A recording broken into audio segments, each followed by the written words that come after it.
So we're sitting here with Steve Saka, the legend behind Liga Privada, and now running his own company, Dunbarton Tobacco and Trust, and the Sober Mesa line. So Steve, why don't you talk to us a little bit about Sober Mesa and then your new offerings for the show? Yeah, Sober Mesa was a bit of a departure for me.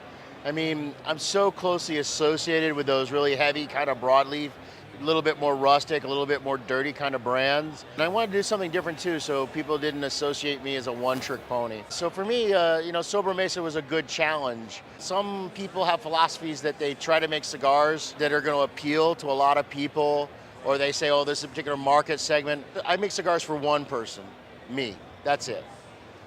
If I like it, it's done. When I make a sample or blends, I don't ever let anyone actually test them. And it's always been a core philosophy of mine is that if you try to make a cigar that everybody likes, you're ultimately making a cigar that nobody really loves. So for me, my philosophy has always been to just follow my own personal taste profiles, make something that I absolutely love with the hope that other people will agree with my palate. And that's always been my take on things. So I was a little apprehensive last year when I launched Sober Mesa because it was so much different than what everybody else had expected me to make. And I've been blessed. It turns out there are people out there that also happen to find that cigar very appealing. Right. So, well, I remember meeting you for the first time last year in New Orleans, and your booth was basically a metal desk and a couch, I think, something to that effect. And I think, as memory serves me right, I think you sold out without any cigars at the show. Is that correct? yeah, well, here's what happened. I mean, my non-compete ended a month before the show. Right. And I wasn't actually allowed to start production until 30 days before the show. Okay. I was allowed to do certain things, including blending. Right. But so the cigars were just very young, so they were like Russian roulette. Right. Some of them would smoke perfectly and other ones would smoke terribly. And so my opinion was it was better not to give out cigars that I didn't have faith in. Right. They weren't ready to go because ultimately, look, you walk around a show floor like this and there's hundreds of great cigars to smoke. Sure. So rather than me hand someone a cigar and say, oh, it's going to be much better in 4 weeks, it just needs more time to age. It needs more time to wick the moisture out of the barrel. Right.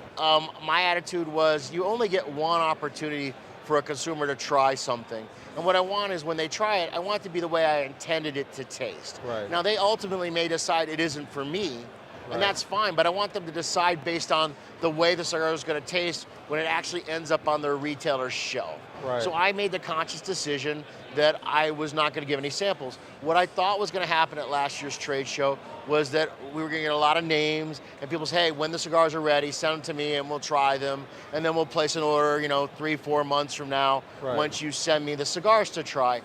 I was really kind of caught off guard by the fact that we basically sold almost 5 months worth of production at last year's trade show, just completely on blind faith. Wow. Yeah, it was unbelievable. Right.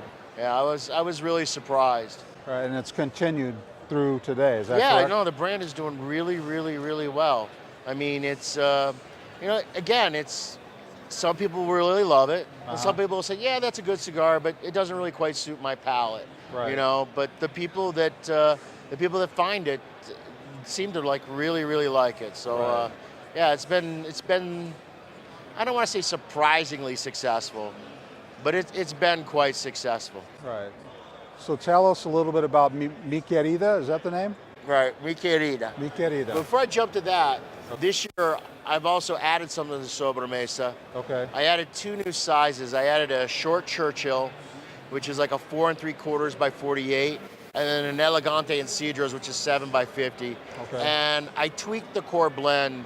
So these 2 new Vitolas are stronger in intensity. Okay. So it's the same Sober Mesa blend, but changed to make it a little bit more peppery, a little bit stronger, because I found for myself, Sober Mesa is, a medium-bodied cigar, and I know that me personally, I tend to edge a little bit on the stronger side. So I made these 2 new ones to hopefully appeal to some other people, that find Sober Mesa very enjoyable, but they wish it had just a little touch more to it.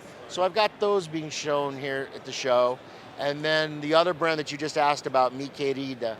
Mi Querida is back to my roots. It's what everybody expected me to make last year. Okay. It is that classic broadleaf cigar. Right. It's very full. It's very earthy. It's a little rustic.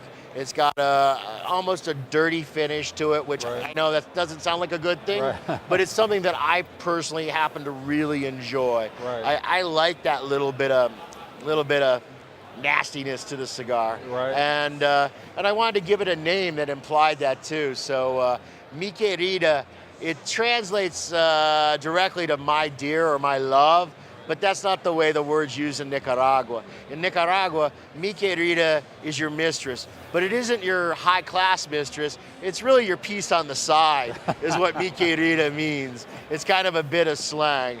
And for me, looking at what I smoke and the profile, it's a very appropriate name for the product. I know for me personally, I'm just going to keep making cigars that I personally love, and I hope there's consumers out there that share the same taste profile and passions in particular blends that I do.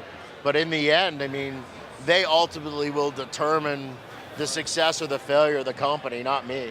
If you look at all of my brandings that I've done over the years, I tend to like things that are a little bit more understated, a little less blingy, a little more refined, and that just kind of ties into that kind of English packaging naming style.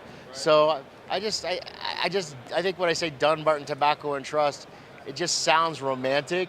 And for me, cigars are romantic. They're the passion of my life. So it just seems like an appropriate name to me.